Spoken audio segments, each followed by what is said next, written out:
Hola a todos, espero se encuentren muy bien. Este es un video de un tema bastante polémico ahora, que para todos es una locura, pero para muchos también es una deuda que se cobra desde hace más de 30 años. Entonces muchos dicen que el salario pues no subía a lo justo, ¿no?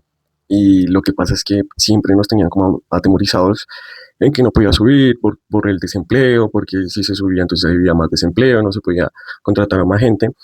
Y bueno, vamos a ver qué tan cierto es, de cierta manera. Por ejemplo, aquí vamos a mirar datos y pues lo que les digo, hablar con la verdad, ¿no? En el año 1994 el país crecía un 5.2%, pero el salario mínimo estaba en 98.700, o sea que el aumento real fue de apenas 1.5%. Estos son datos que saqué del Banco de la República y del DANE, para que pues lo que le digo es con la verdad. Entonces, bueno, con esta información, pues el aumento fue muy, muy, muy mínimo, o sea, nada, significativo, de hecho. Este, pero bueno, miremos otro año, en el año 2007, el año dorado de Colombia, volaba con un crecimiento del 7.5, el más alto en las últimas décadas, pero el mínimo era de 433.700 pesos. ¿Saben cuánto fue el aumento real en ese año? O sea, si fue de las joyas y el 1.5 fue bajo, fue nada. ¿Cómo será este que fue de las mejores años de Colombia? Pues imagínense que fue del 1.2%, ¿m? Y crecíamos un 7%.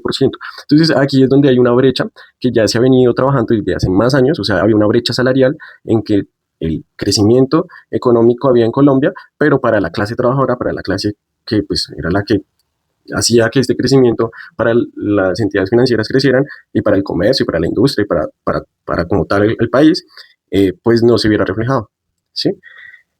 Había una brecha que permanecía, prácticamente no subíamos de un porcentaje en el tema del aumento significativo.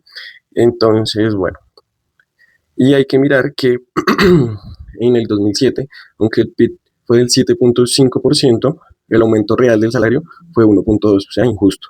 Lo mismo, el 2011, el 6.6, perdón, y el aumento real fue el 1.5, o sea, insuficiente. Entonces, bueno, aquí ya habíamos hablado de una brecha. ¿Cómo se calcula el tema del aumento del salario? Esto es una fórmula, es decir, inflación más productividad, ¿sí? Pero, pues lo que pasa es que así como a veces interpretamos mal la norma o leemos lo que nos convenga, es decir, que entonces decimos, no, pues productividad es que no estamos trabajando mucho, necesitamos trabajar más. Entonces, bueno, ahí viene lo de las horas y eso. Somos de los países, según la OCDE, porque no es que me lo invento ni, ¿sí? Es de los países que más horas trabajan, desde 48 a 44 horas semanales, es decir, unas 2.400 al año, creo. Entonces, aquí es donde me pregunto yo, si hoy la historia, porque por datos, por estadísticas, hemos tenido mayor importación, mayor crecimiento en turismo, bueno, de hecho en la parte financiera hemos crecido, eh, hemos tenido un impacto significativo en crecimiento. Entonces, si en esos años que hubieron años de crecimiento no se hizo nada, o sea, con el tema del trabajador, ¿no? Con el tema de la igualdad, de subirle el salario pues algo justicia, es justicia social.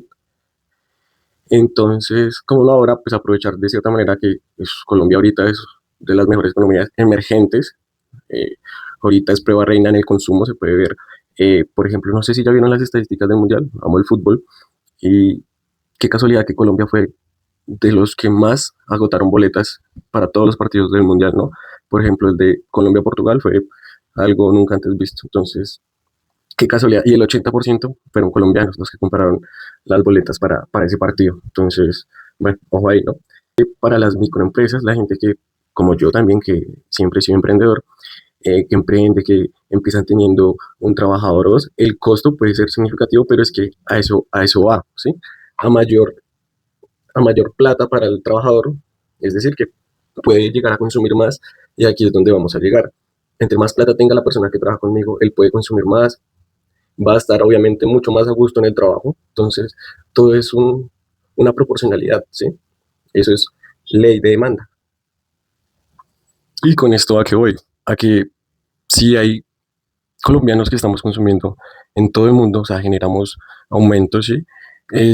Generamos consumo y tenemos plata para viajar y para ir al mundial y para, bueno, obviamente darnos nuestros gustos.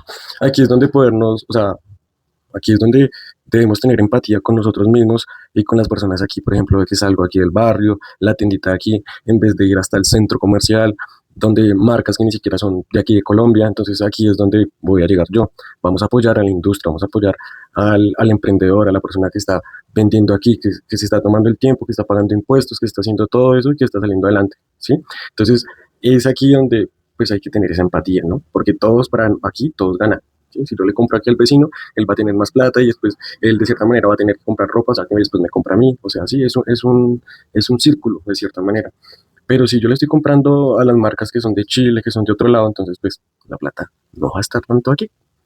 Aparte que tributariamente, si hablamos de impuestos, ellos se van, o bueno, saben de cierta manera cómo presuntamente manejar y llevar bien estos impuestos. Y por cierre, por último, eh, quiero dar una conclusión. El fin de la era de las migajas en Colombia, ¿no? Estamos hablando aquí en Colombia. Aunque obviamente esto es internacional, por ejemplo, lo que decían del tema de la gasolina, que si quieren hablar del tema de por qué subió, déjenmelo ahí en los comentarios. Pero, pero bueno, por aquí de hecho lo comentamos muy sutilmente, ¿no? Del tema de pues ese incremento o esa bonanza petrolera en el 2011, ¿cómo puede haber incurrido en el precio de la gasolina? Simplemente hay un paréntesis, pero para un punto de inflexión durante décadas Colombia, ¿sí? Según la OCDE, como lo mencionaba, somos de los países que más horas trabajan y con los salarios más bajos del mundo. Entonces hay potencias como Suiza o Australia o hasta Costa Rica, que tienen salarios más altos y Costa Rica no es que sea una potencia, pero es un país que ha crecido precisamente bastante en los últimos años, ¿no? Ese también es otro tema, pero ha crecido, solo que ha habido harta inmigración y eso, pero bueno. Hoy la realidad es distinta. Colombia debe ser un país de migajas, consolidarse como una potencia emergente, donde, por ejemplo, es evidente que pudimos ver que en los últimos años ha habido un aumento en el salario muy significativo comparado al de los últimos años, pero muchos decían que lo mismo que para el empresario, que iba a haber menos trabajo, y aquí se ha visto identificado en estadísticas que el desempleo ha disminuido, lo que en muchas noticias lo consideran como una alerta, como una falla de que disminuzca el desempleo, lo cual es favorable. Necesitamos que disminuzca el desempleo, que haya ¿qué? Más empleo. Entonces, por favor, eh, nada, dejen sus comentarios, sus opiniones y lean.